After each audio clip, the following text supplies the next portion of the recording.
3, 2, 1. Oh, you're coming down. I think it's supposed to 3, 2, 1.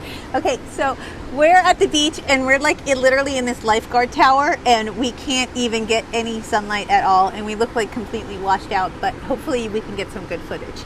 So if nothing else, then we could make it happen.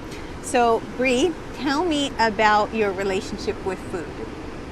My relationship with food. I don't know. That's a tricky one. I feel like it changes a lot over the years.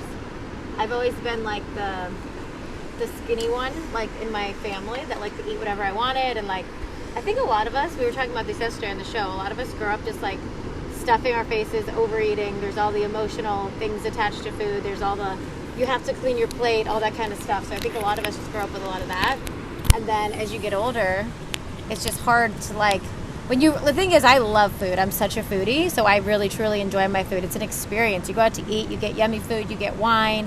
It's like a whole thing. So then when I try to really restrict myself, like on a diet, like what this program or protocol, I don't want to call it a diet, but like the protocol that I'm following right now, which it's honestly not a whole lot different than I eat normally. It's like low carb, it's just proteins and vegetables and stuff. But I think it's that whole idea of as soon as you try to restrict yourself, you want all the bad things, right? And it's just technically you're not supposed to be having wine or caffeine, and those are the things those are my vices. Those are the things like my coffee every morning when I wake up, and then my wine at night or whatever.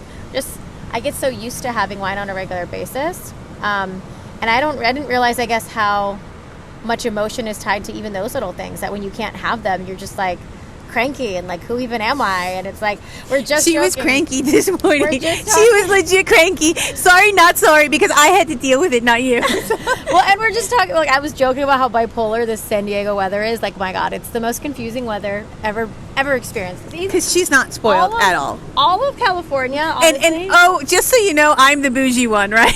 We're all bougie in our own ways, but I'm a weather snob, and I'm allowed to be because I choose where I live, right? It's a choice. I grew up in Maine. I hate the cold, so I purposely live in places like Miami and Hawaii where it's warm all the time.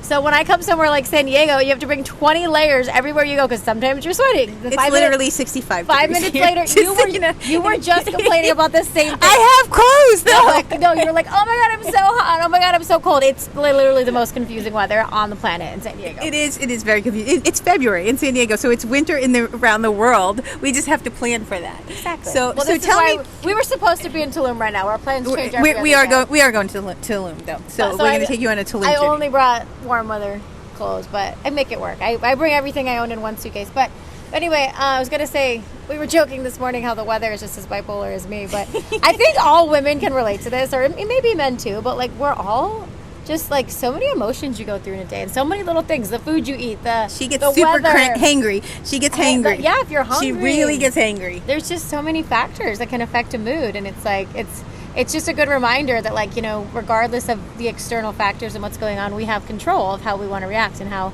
our mood is going to be. So we did. And that was the thing, is that we were both I was super jiggy yesterday when we were filming, right? Because I just needed everything to be okay for the filming and everything. And then we got out into nature today, and then we were just like, oh my God, we're playing, and we were like literally like planning our retreats and having fun. And so the whole thing, guys, is that you have to truly just, you get to choose. You get to choose the vibration. I mean, how many things happened that I was upset about today? Like maybe 10. Right? Yeah. And you get to choose, and you get to change your vibration, and you get to understand that you're in control of your emotions, and your emotions either have master over you or you have master over your emotions. So let's talk about some fears, because I think that that's super important, right? What do you think, like, since we're going on this Eat, Pray, Love journey, and, you know, blessings to the movie, everybody that wrote the movie, because it inspired us to go on this journey, to understand, maybe go into self-development with the whole process of us, as well as taking you guys on a spiritual journey too, and mind, body, soul, and spirit of, you know, with me, I would say my biggest fear with food is I really have a really great relationship with food now, but I don't eat very many things, and I eat intuitively, but I wasn't always like that. When I was a teenager, I definitely, you know, very brief moment suffered with bulimia, and always had body images, problems with a body image. then I got very, very hard into sports, and then that was my drug, right? I seriously worked out almost every single day of my life, and finally I'm at the point where I'm like, I'm good. Like, I need to work out and I need to be healthy, but it was not an easy journey. It was a journey within self, with self. I had a lot of self-development that I had to do, and self-worth came in. I think that food was